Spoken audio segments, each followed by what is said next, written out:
চলে যাচ্ছেন ওনার উকিল।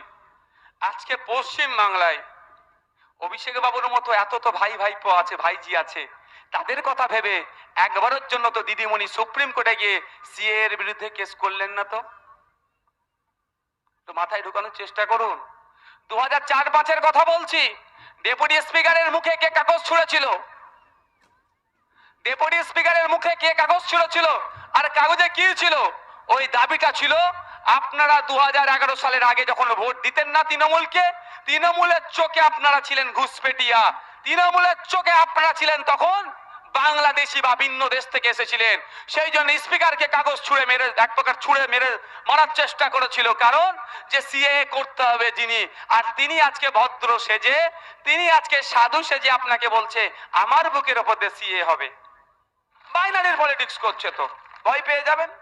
যারা সিএ কে ভয় পান, এবার তাড়িয়ে দেবে, তাহলে কি করতে হবে? তৃণমূল আমার মলম লাগাবে, বিজেপি কামড়াবে, তৃণমূল মলম লাগাবে। তৃণমূল কি বলবে? আমার বুকের ওপর দিয়ে সিএ হবে। ও বাহ, খুব ভালো কথা। সিএ কে আটকাবেন কিভাবে? যুক্তরাষ্ট্রীয় পরিকাঠামো, আপনার দেখুন যুক্তরাষ্ট্রীয় পরিকাঠামো,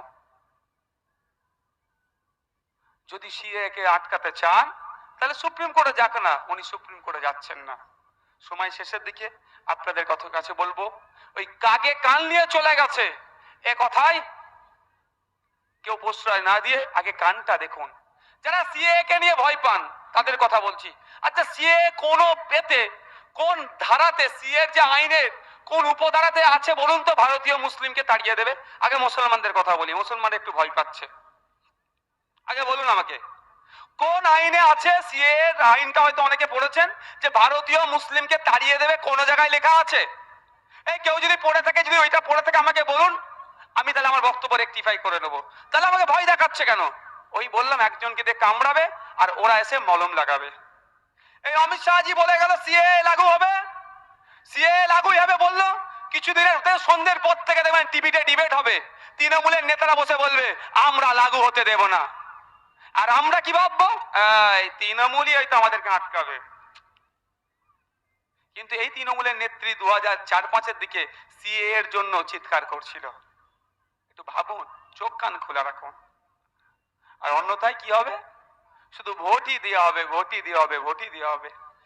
একটা খেলা চলছে পশ্চিমবাংলায়, একটা নতুন করে বাইনারি করার চেষ্টা চলছে। 2021 সালে একটা বাইনারি তৈরি করেছিল, হয় বিজেপি এসে যাচ্ছে আর বিজেপিকে আটকানোর জন্য তৃণমূল ছাড়া নাকি আর কেউ নাই, একটা বাইনারি তৈরি করেছিল। যতদিন যাচ্ছে বাংলার মানুষ জাত ধর্ম বর্ণ নির্বিশেষে দেখে নিচ্ছে, আরে দিনের শেষে বিজেপি তৃণমূল এক, এরা আলাদা কেউ নয়। খুব চিৎকার চেঁচামেচি করছে, আবার সেই শুভেন্দু বাবুকে বিধানসভার মধ্যে ডেকে চা খাওয়াচ্ছে। এরা আলাদা নয়, এরা এক। আরো অনেক ঘটনা আছে যেটা বললে বুঝতে পারবেন, সময় স্বল্প। তো আমরা কি দেখলাম? আরে রাইট টু অ্যাসেম্বল, সংবিধানের 19 নম্বর আর্টিকেলটা খুলুন, সরাসরি সেখানে নিরস্ত্র শান্তিপূর্ণ জমায়েতের জন্য অনুমোদন দিয়ে থাকে সংবিধান। সেখানে কিভাবে বিভিন্ন ভাবে তাকে আটকানোর চেষ্টা হচ্ছে।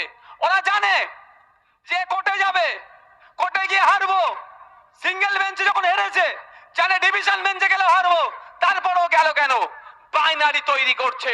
এই তো বিজেপিকে তৃণমূলী আটকানোর চেষ্টা করছে, এই তো বিজেপিকে তৃণমূলী আটকানোর চেষ্টা করছে।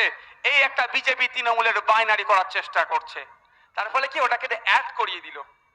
যতটা না লোক আসতো এই কেস টেসে নিয়ে যে আরো বেশি লোক এনে যারা বিজেপির কে একটু ভয় পাচ্ছেন তাদের মনে আরো ভয় ঢুকিয়ে দিলে এই বিজেপি এসে যাবে। তার প্রমাণ আজকে তো অমিত শাহ যেখানে আসলেন কলকাতায়, এসে কি বক্তব্য দিয়েছেন? অমিত শাহ এসে আজকে বক্তব্য দিলেন মানে সিএ লাগু হবেই। 2019 থেকে বেটা বহুত চেষ্টা করছে সিএ লাগু করানোর জন্য, আজকে 5 বছর হতে যাচ্ছে, এখনো দেখতে পেলাম না। আবার লোকসভা ভোট আসছে, আবার বাইনারির ভোট করতে হবে। ওই জন্য বাংলা থেকে আবার বিজেপি তৃণমূল থেকে যে মানুষ মুখ ফিরিয়ে নিচ্ছে, আবার ওই জায়গাটা তৈরি করতে হবে। সুতরাং সিএ লাগু করব বলে তিনি হুঙ্কার দিয়ে গেলেন। 2014 সালের আগে পশ্চিম ভারতবর্ষের হিন্দু ভাইরা নাকি বিপদে ছিল, হিন্দু ভাইরা নাকি খাতরে মে আছে। কি বলেছিল স্লোগান 2014 আগে? হিন্দু খাতরে মে হ্যায়। আমি ব্যক্তিগত ভেবেছিলাম এবার হয়তো হিন্দু ভাইদেরকে একটু মুক্তি দেবে, পেট্রোল ডিজেল ফ্রি করে দেবে, গ্যাস ফ্রি করে দেবে, অন্তত আমার হিন্দু ভাইরা অন্তত উপকৃত হোক।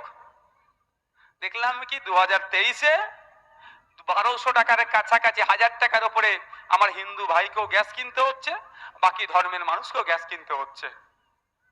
কি উদ্ধার হলো? কি খাতরা থেকে উদ্ধার করেছে? দেশের তথ্য দেখুন, ডেটা দেখুন। দেশ স্বাধীনের পর থেকে সব থেকে বেশি যদি ক্ষতিগ্রস্ত হয়ে থাকে হিন্দু সমাজের মানুষ, এই বিজেপির আমলে হয়েছে। তাদেরকে 100 টাকার আশেপাশে পেট্রোল ডিজেল কিনতেও বাধ্য করাচ্ছে। 2011 আগে সাচার কমিটির সুপারিশ এইরকম হাতে নিয়ে কি দেখাচ্ছিল? পশ্চিমবাংলার মুসলমানরা বিপদে আছে, আমাকে ভোট দাও, আমি বিপদ থেকে উদ্ধার করব। পশ্চিমবাংলার মুসলমানরা ভাবলেন এবার আমাদেরকে কেউ বিপদ থেকে উদ্ধার করবে। 4% চাকরি নেমে গেছে, এবার হয়তো 14% হয়ে যাবে। সবাই ভোট দিল মুসলমানকে উদ্ধারের নামে। খোঁজ নিয়ে দেখুন 1%-এর নিচে চাকরি নামিয়ে দিয়েছে। খোঁজ নিয়ে দেখুন শিক্ষা, স্বাস্থ্য থেকে কর্মসংস্থানে অবস্থা খারাপ করে দিয়েছে। আর যেটা বেশি দিয়েছে, খোঁজ নিয়ে দেখুন উন্নয়ন তো দূরের কথা, পাড়াতে পাড়াতে এই 12 বছরে বিশেষ করে মুসলিম, দলিত, আদিবাসী পাড়াগুলোতে গিয়ে দেখুন মাতাল চাষ করে দিয়েছে। এ উন্নয়ন করেছে। আর এ কথা বললেই আমরা বিজেপির দালাল হয়ে যাচ্ছি, এ কথা বললে আমরা মুসলমানদের দল হয়ে যাচ্ছে। আজকে হরিচাঁদ গুরুচাঁদ ঠাকুরের নাম নিয়েও এ অপদার্থ সরকার কুমন্তব্য করেছিল, তার নামকে নিয়ে ব্যঙ্গ করেছিল। আমরা তার বিরোধিতা করছি। আমরা ভুলে যাইনি যখন নূপুর শর্মাকে যখন হযরত মুহাম্মদ সাল্লাল্লাহু আলাইহি ওয়াসাল্লাম সম্পর্কে বাজে মন্তব্য করেছিল, মাননীয়া তখন কি কথা বলেছিলেন। তাই সময় এসেছে আমাদের ঐক্যবদ্ধ হয়ে লড়াই করতে হবে। তবে একটা কথা বলবো, এদের দুজনের শেষ কথা বলবো। আপনাদের এখানে সারেঙ্গা অঞ্চল তো নাকি এটা? আচ্ছা, সাঁকরাইল অঞ্চল, সারেঙ্গা অঞ্চলের নাম জানেন তো আপনাদের এলাকায়? কি করেছে? আইএসএফ আর লেফটদেরকে আটকাতে হবে। আইএসএফ আর লেফটকে আটকানোর জন্য দুটো ফুল মিলে কি করেছে? পঞ্চায়েত গঠন করেছে। এটা তাদের নমুনা। আসল খেলাড়ি তো বসে আছে কোথায়? কলকাতাতে। আগামী দিনে যদি বিজেপির সিট কম পড়ে, তারা তৃতীয়বারের জন্য ক্ষমতায় আসার জন্য সিট কম পড়ে, দেখবেন সর্বপ্রথম আমাদের রাজ্য থেকে মাননীয় হাত তুলে দেবে, আমি রাজি আছি। সুতরাং এমন জায়গায় আমাদেরকে নিয়ে যেতে হবে গণতান্ত্রিক প্রক্রিয়াতে, এমন জায়গায় দাঁড় করাতে হবে, পশ্চিম বাংলা থেকে ফুলকে বিতাড়িত করতে হবে। পশ্চিম বাংলায় কোনো ফুলকে রাখলে হবে না। জোড়া ফুল থেকে শুরু করে বড় ফুল, দুটো ফুলকে বিতাড়িত করতে হবে। অনেক ফুলে ফুলে দোলাদুলি হলো, অনেক ফুল ফুলে এদিক এদিক হলো। সময় এসেছে বাংলা থেকে কোন ফুলকে আর পার্লামেন্টে যেতে দিলে হবে না। সময় এসেছে পশ্চিম বাংলাতে গেরুয়া এবং বিজেপির গেরুয়ার কথা বলছি আমি, বিজেপির গেরুয়া আর তৃণমূলের সবুজ আবিরকে ফ্যাকাশে করে দিতে হবে। সত্যিকারের কথা, আজকের দিনে দেখুন গেরুয়া বসন দেখলে যেন একটু ভয় পেয়ে যাচ্ছে মানুষ। কেন ভয় পাবে? আমি আপনাদের বলে যাই, গেরুয়া পোশাকটা যে ত্যাগের পোশাক, যা তার গায়ে গেরুয়া পোশাকের পরার যোগ্যতা রাখে না, কেউ পরে নিল আলাদা কথা, কিন্তু গেরুয়ার মহত্ব আমরা জানতে হবে, ত্যাগের মহত্ব।